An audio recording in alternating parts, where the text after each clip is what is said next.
Toronto, Canada, and hockey fans in the United States and Newfoundland. And now, the final game for the Maple Leafs at historic Maple Leaf Gardens in Toronto.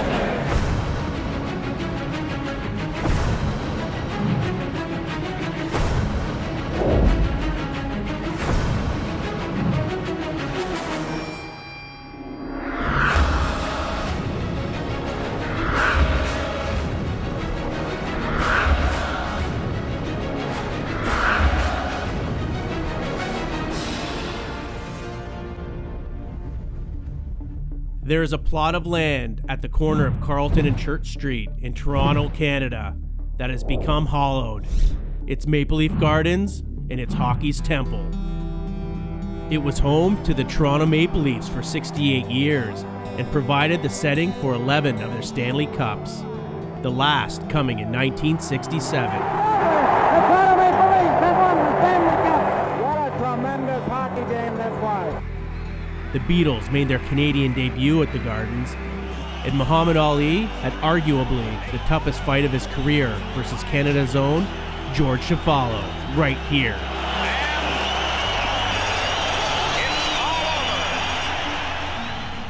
Age caught up to the old girl, and in 1999, the lights faded for the last time. But this iconic landmark deserved the better fate than becoming rubble.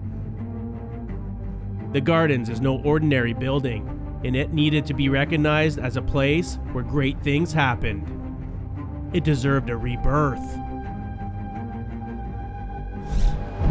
After years of debating ideas for its future, Loblaw Limited and Ryerson University teamed up to turn the Gardens into an urban grocery store and a phys ed facility, with the highlight being a hockey rink on the third floor. The Maple Leaf Garden restoration and redevelopment project had finally been given the green light, and it was time to turn blueprints into reality. Butcon Limited became the general contractor, and its first order of business was hiring a demolition company that could handle a job that would require the utmost precision. Priestley Demolition was the clear answer for a job of this historic magnitude. Maple Leaf Gardens definitely sort of special to me because I came here watching hockey games when I was a kid with my dad. It's definitely got nostalgia to it. It's got history behind it. We did the demolition for the new Air Canada Centre. We took down the old post office, and now we've done this demolition, so it's kind of nice. I say to my son, we did both jobs or whatever. We bid the job back in the beginning of December 2009. Loblaw's been waiting to get a partner, which they've got now in Ryerson. I think their plan to move forward with this building has been well thought out at this point. Felt our company was probably the best suited for the project in the sense that we have our own cranes, we have our own equipment, we have our own people to do all this work. We have all the substructure you need to do a project like this. And obviously it's nice having a feather in your cap to say we did Maple Leaf Gardens safely. I think the hockey guys are sleeping in here. I was at the game last night, they just got Phaneuf and Jaguar and 3-0, so maybe tearing out the Gardens is going to help them win, eh? With a job this big, you're going to need some help. Ryan hands over the reins to superintendent and cousin, Brian Priestley. Welcome to Maple Leaf Gardens. We're here to strip the building back so that Butcon, the general contractor, can build a new structure for Loblaws and Ryerson University. It's going to include removing the base building back up to the green levels on the east and west side. We're going to remove all the gondolas. We started the project by salvaging all the seats that remained. We had to create a new access point for trucks to access the building. We had to remove a section of seats here. There will be iron workers staging on site soon to begin temporary bracing so that the structure can be removed back. Two bays that are closest to the wall are going to be braced from bottom to top. That's so that we can remove these concrete breakers that go back up to the outside walls. There'll be no structural integrity problems. It's a pretty neat job in that it encompasses all aspects of the demolition industry. Basically, our first step here was to get in and deal with some of the building hazardous materials. Then we've got interior stripping of redundant mechanical and electrical systems. Okay, some action. Then we've got structural demolition with large excavators, and it's all indoors, which is kind of unheard of. One of our overall safety manifestos, if you will, for the job was we can't work on top of each other. Because when you work overhead, there's a possibility of something falling down below, and that's bad. So in order to sequence the job properly to allow for concurrent activities, it's quite a little bit of a chess match or a puzzle that was worked out for the job. On a building of this vintage, it's hard to know where all the lines are going, what they're feeding, and what they're doing, but we're at the point now where we're much more comfortable, and it's able us to move ahead in all directions. Like we're attacking it from the top, the bottom, the sides, the roof. We're shipping material out, we're bringing cranes in, and it's starting to really roll good now. We'll be mobilizing our 200-ton American conventional crane on site. We're going to be using a 165-ton crane from All Canada Crane to help assemble the 200-ton crane. So it's a bit of a morning for organizing and scheduling and coordinating all the trucks. And we will have some height and ramp restrictions. We're just going to try and react the best we can as the vehicles show up. We'll stop the traffic. I think we got to pull you up into that intersection, Will. We're going to back you up into the parking lot and try and drive you in that door straight on. Easier said than done. The crane being used to tear down the gondolas first has to get into the building. When these door openings were built in 1932, they weren't made to accommodate giant demolition cranes.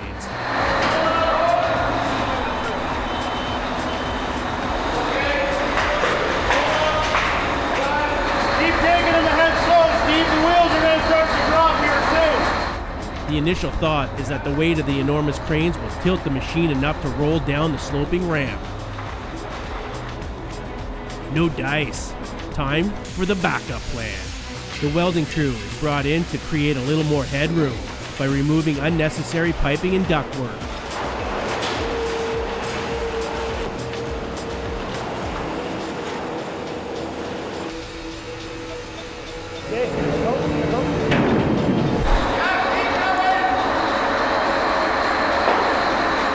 Still not a perfect fit. Adjustments are being made. Right now we're trying to adjust the crane just so that we can clear this door and hopefully drive all the way in. Keep coming. Keep coming. Okay. With just a little more headroom needed, the crew thinks on their feet. After letting the air out of the crane truck tires, they're in the building. I think we got her, Willie. Well, that was a nice little half-hour job. Done now 3 hours later. But we're in. Now that the mighty machines have found their way inside the gardens, heavy lifting can begin, starting with the gondolas. We're up in the first gondola closest to the ice surface. Private boxes, we're stripping them out by hand, removing all the garbage so that we can get to the steel structure that needs to be removed.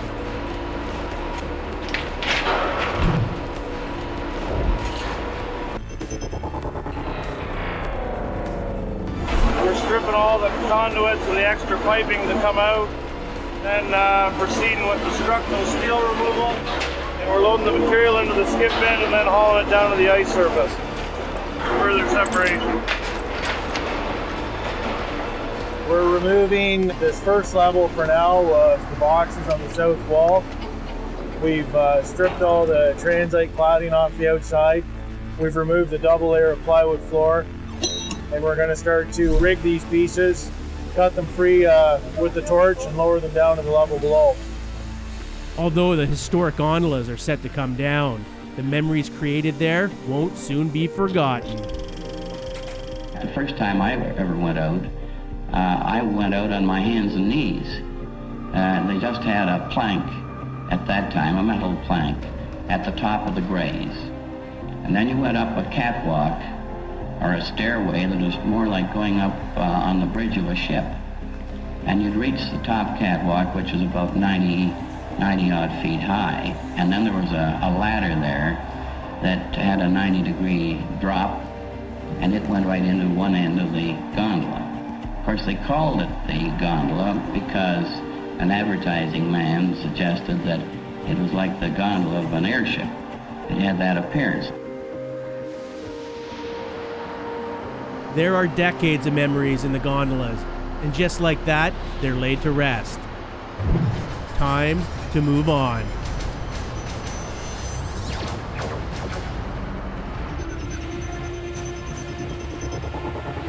With demolition moving along at a rapid pace, the PDI crew encounter one more historic area of the building to be tackled next.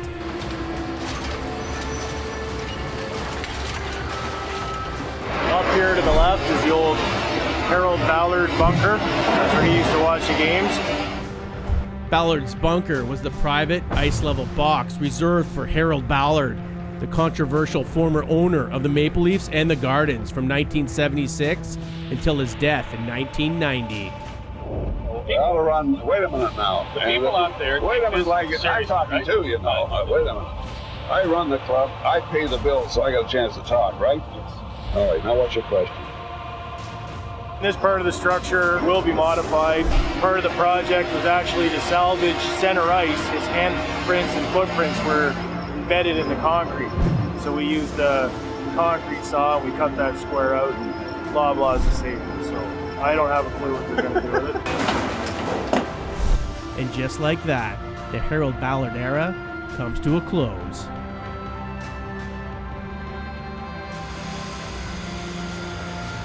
We've almost complete the demolition as per our contract right now. All that's left is the north seating. As demolition winds down, Brian makes room for excavation guru Ivis Koskins to help oversee the next stage of leveling. You might have to go out this way, eh? Well, we're getting ready to start the north wall on Wood Street. So we're just bringing a shear in. It's been working in Windsor, but we got loan of it from the other half of the company for a couple of days. So we're going to start removing the concrete bleachers here. We're going to go alternating sides from west to east and alternate all the way through the same procedures that we did on the south side.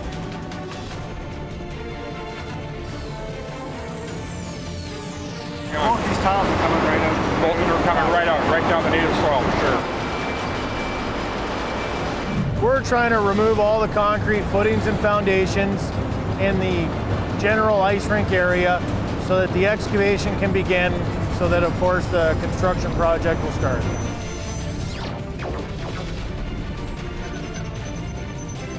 We're right now standing at the south end of the old Maple Leaf Gardens in the excavation that we started to dig. We're about 6 feet right now below the existing grade. And we are now excavating down to a lower level so that we can make space for the other trades as they come in, and also, take advantage of the good weather at the dump. We've got about 300 loads today. And now it's time to dig, and dig, and dig some more.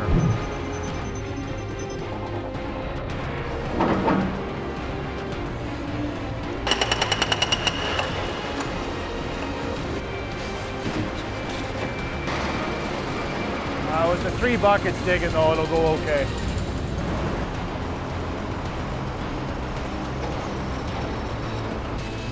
As the massive job of gutting the gardens draws nearer to its end, the building is left in a fragile, shell-like state.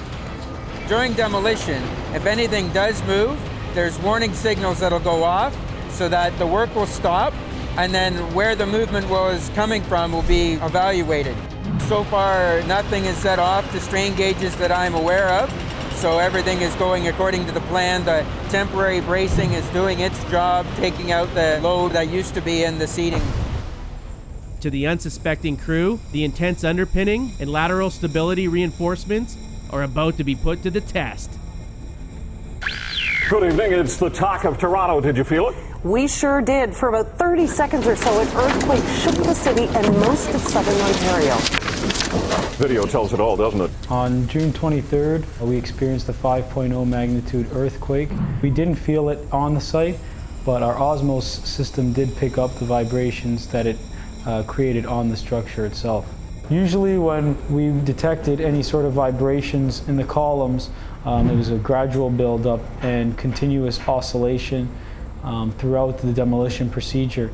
And in this case here, we have a straight line, which is basically no movement whatsoever, and then an instantaneous peak up to a 1.1 degree of tilt, and then right back down to zero again, showing that there had been no permanent deformation to the columns. Crisis averted, thanks to the careful planning and hard work put in by Priestley Demolition and its associates. Excavation and eventually reconstruction will commence on schedule.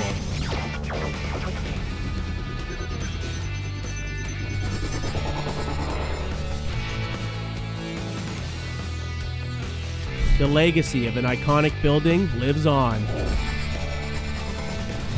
Construction crews ready the old girl for her reintroduction to the world.